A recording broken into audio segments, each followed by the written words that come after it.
A Bíblia é o suficiente? Você já se viu uma situação uma vez onde você teve que parar para refletir e se perguntar: para onde eu vou?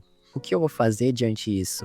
Você não conseguia saber o que Deus de fato queria que você fizesse? Bom, na nossa vida espiritual, muitas vezes isso vai ocorrer. E muitas vezes vamos nos sentir perdidos diante desses desafios que são impostos sobre nós. Porém, Deus tem um caminho para nós, um meio que permite que a gente consiga lidar com isso. Este meio são as Sagradas Escrituras. E quando você lê as Sagradas Escrituras, ou melhor, a Bíblia, você vê como de fato deve se viver um cristão.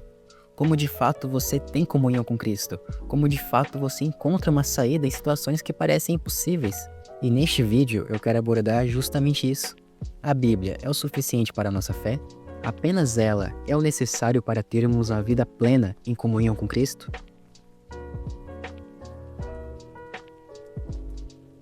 Talvez você já tenha ouvido falar das 5 solas da Reforma Protestante. Elas são os princípios que guiaram os reformadores ao redescobrir o verdadeiro Evangelho nas Escrituras. E dentre essas solas, são 5. A sola Escritura, que é somente a Escritura. Sola Fide, que é somente a fé. Sola Gratia, que é somente a graça. Solus Christus, que é somente Cristo. E por último, Soli Deo Gloria, glória somente a Cristo, a Deus. E neste vídeo vamos focar na primeira e mais fundamental, a sola Escritura. A afirmação de que apenas a Bíblia é a autoridade final para a igreja. Somente a Bíblia é suficiente e infalível para reger a fé e a vida cristã. E este princípio se destacou de uma forma poderosa durante a Reforma Protestante no século XVI. Naquele tempo, a Igreja Católica Romana não só misturava doutrina com tradições humanas, mas também impedia que o povo comum tivesse acesso à Bíblia. Somente os padres em latim podiam lê-la e interpretá-la. E quem ousasse questionar isso era visto como herege ou traidor. Foi nesse cenário que surgiu Martinho Lutero, um monge e professor de teologia que começou a examinar profundamente as Escrituras. Quanto mais ele lia, mais percebia muita coisa ensinada e praticada pela igreja de sua época não estava na Bíblia. E em 1517, Lutero publicou suas famosas 95 teses, confrontando práticas como a venda de indulgência. E a resposta da igreja naquela época foi brutal. Ele foi acusado de traição, ameaçado de prisão e até de morte. E em 1521, diante de um tribunal eclesiástico, exigiam que ele retirasse tudo o que havia escrito. E foi então que Lutero pronunciou uma das declarações mais ousadas e mais corajosas da história da fé cristã. Lutero vai dizer, abre aspas, se eu não for convencido pelas Escrituras, pela razão clara, não aceito a autoridade dos papas e dos concílios, pois estes já se contradisseram muitas vezes. Minha consciência está cativa à palavra de Deus, e contra a consciência não é seguro nem correto. Aqui estou, não posso fazer outra coisa. Que Deus me ajude. Amém. E com esta firmeza, Lutero nos lembrou de que a autoridade da Bíblia está acima de qualquer homem, concílio ou tradição humana. E foi por isso que Lutero, na época, traduziu a Bíblia para o alemão, para que o povo pudesse ter acesso direto à palavra de Deus, algo que antes era proibido. Algumas pessoas podem chegar e dizer que quem criou a Bíblia de fato foi a Igreja Católica, só que isso precisa ser esclarecido.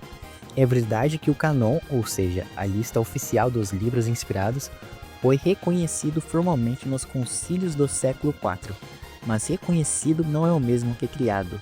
A Igreja não deu autoridade à Bíblia, foi a Bíblia por si inspirada por Deus que impôs sua autoridade à Igreja.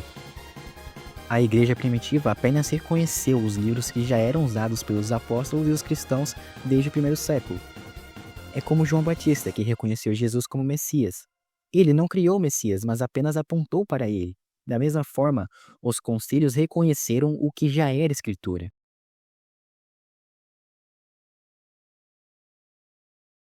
Como vai dizer Isaías 40, versículo 8. A erva seca, a flor murcha, mas a palavra do nosso Deus permanece para sempre. Outro versículo citado por católicos é 2 Tessalonicenses 2,15, que fala: mantenham firmemente as tradições que lhe foram ensinadas, de viva voz ou por carta. Mas é importante entender que essas tradições não eram invenções humanas, eram os próprios ensinamentos dos apóstolos. E hoje, com a morte dos apóstolos, A única forma segura de ter acesso a esses ensinamentos é pela Escritura Sagrada, que registra o que eles deixaram inspirado por Deus. E agora irei apresentar versículos que comprovam a suficiência da Escritura. A Bíblia não vai precisar de um complemento, ela é suficiente. Em 2 Timóteo, capítulo 3, versículo 16 ao 17, Paulo vai escrever: toda a Escritura é inspirada por Deus e útil para o ensino, para a repreensão, para a correção e para a instrução na justiça, para que o homem de Deus seja apto e plenamente preparado para toda boa obra. Ele não disse plenamente preparado mais a tradição da igreja, ele disse apenas plenamente preparado com a Escritura. Ela é completa. Jesus mesmo vai dizer em João 17:17, santifica-os na verdade, a tua palavra é a verdade.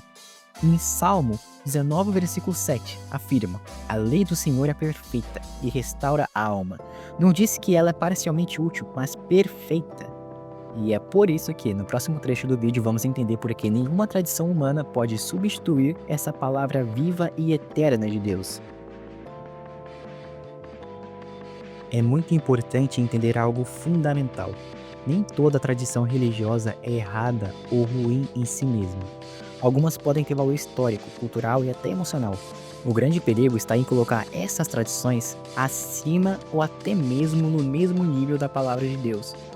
Jesus nos alertou fortemente sobre isso em Marcos 7, do versículo 8 ao 9, dizendo: vocês negligenciam os mandamentos de Deus e se apegam às tradições humanas. Ou seja, quando uma tradição contradiz diretamente a Escritura, não é a tradição que deve prevalecer, mas a Bíblia, porque a Escritura em si tem uma autoridade maior do que a própria tradição.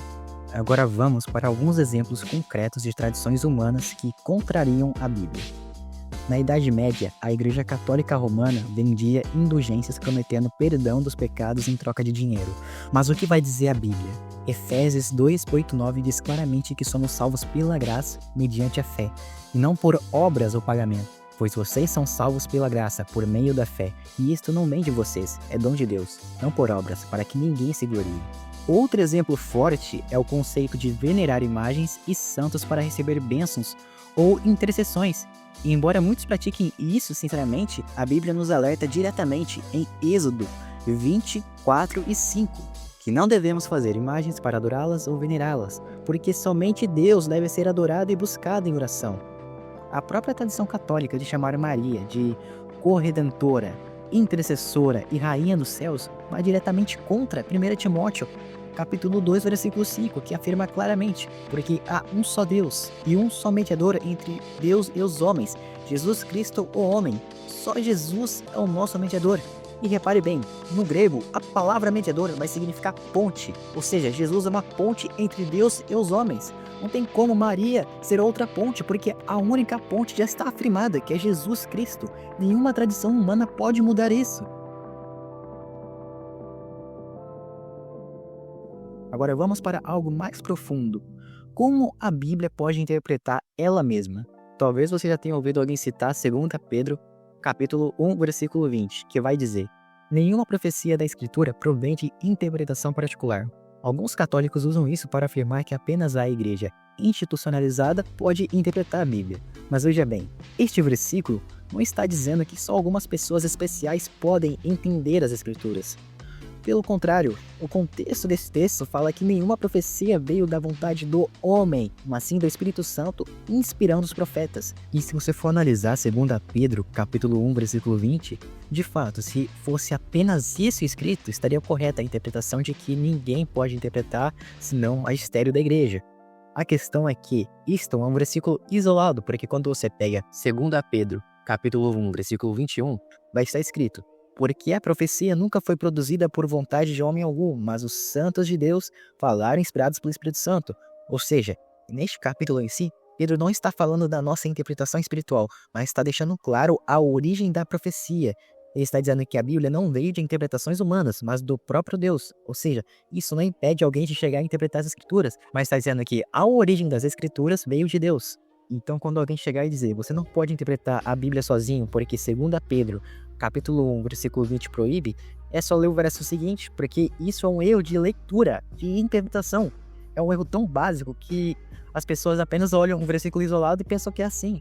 Mas na verdade o texto vai falar da origem divina da profecia, não vai falar de quem pode interpretar de fato as escrituras. E agora eu vou falar de fato quem pode interpretar as escrituras usando a própria Bíblia. Vamos lá. E vós tendes a unção do Espírito Santo e sabeis de tudo. 1 João 2:20. O Espírito Santo vos ensinará todas as coisas. João 14:26. Ora, o homem natural não compreende as coisas do Espírito de Deus, mas o espiritual discerne tudo. 1 Coríntios 2:14-15.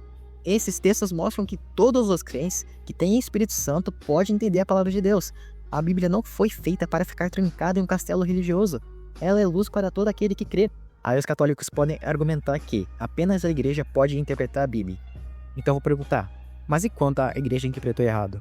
Porque tem o caso das indulgências, das inquisições, da tradição do purgatório, da tradição de venerar os santos, que são coisas erradas. Ou seja, erros acontecem até mesmo em igrejas. Então, resumindo, 2 Pedro não proíbe interpretação pessoal. Fala que a origem da profecia veio de Deus. Também vai argumentar que todo crente com o poder do Espírito Santo pode entender a Bíblia. A igreja já errou várias interpretações e por isso não pode ser infalível. Por isso Jesus enfatiza o uso da Escritura para que você não se apegue a tradições humanas. Em outras palavras, a Bíblia não é um livro que cada um interpreta à sua maneira. Ela é revelação de Deus e é por isso que deve ser interpretada corretamente através dela mesma. E é aqui que entra a beleza da Bíblia interpretar a própria Bíblia. Esse é um princípio básico de interpretação bíblica.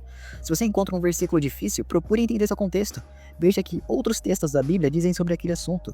As Escrituras têm harmonia inteira perfeita. Salmos 119, 130 afirma que a explicação das tuas palavras traz luz e dá entendimento aos simples, ou seja, a Bíblia é clara e compreensível por si só.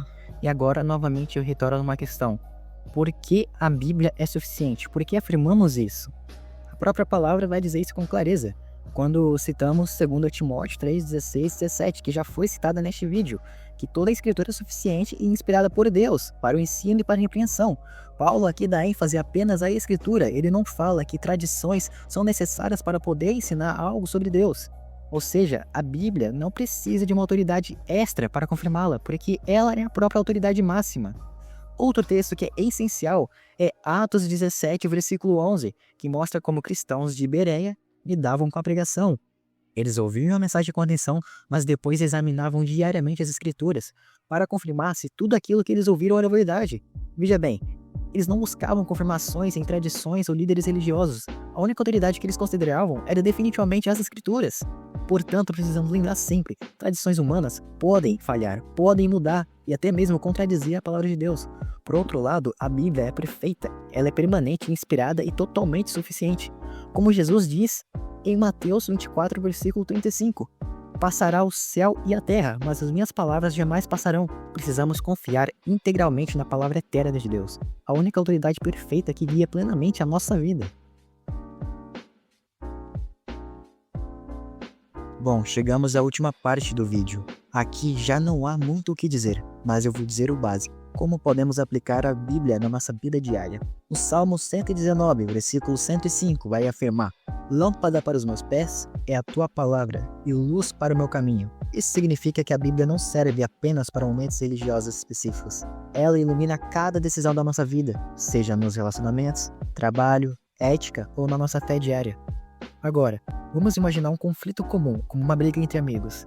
Normalmente o mundo vai ensinar a fofoca, a intriga ou simplesmente cortar as relações. Mas o que a Bíblia vai dizer em Mateus 18:15?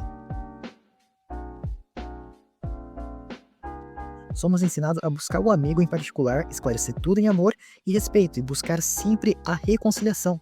Seguir essa orientação é honrar e glorificar a Deus. Agora outro exemplo. Muitas pessoas têm dúvidas sobre a honestidade no trabalho ou na escola, mas Efésios 4:25 somos instruídos claramente a abandonar toda mentira e falar sempre a verdade uns aos outros. A Bíblia aplicada diariamente transforma a nossa vida em um testemunho real da presença de Deus. Porque veja bem, muitos não podem ler a Bíblia, mas essas pessoas que não leem a Bíblia vão ler você. E você nessa hora vai ter que estar refletindo o caráter de Cristo. Agora, pense em como colocar isso em prática. Quando eu comecei de fato a minha conversão, eu comecei lendo primeiro os evangelhos. Mas você pode começar lendo primeiro os provérbios, pode começar lendo primeiro Gênesis. A ordem não importa desde que você mantenha a leitura bíblica e aplique o que você aprender no seu dia a dia. Leia um capítulo por dia, 2 capítulos por dia, fica a seu critério, mas nunca deixe de ler e também de orar para que você consiga absorver esse conteúdo importante que é para a sua vida. Bom, galera, esse é o primeiro vídeo do canal. Eu espero que vocês gostem. Se inscrevam no canal, ative o sininho e compartilhe com seus amigos caso você sinta que algum amigo seu precisa aprender sobre tudo isso. O importante é juntos espalharmos uma mensagem poderosa da palavra de Deus. Bom, eu pretendo também colocar alguns vídeos no TikTok para vídeos rápidos e em breve eu vou publicar meu TikTok aqui no canal. Mas por enquanto é isso. Eu espero ver você no próximo vídeo e um grande abraço.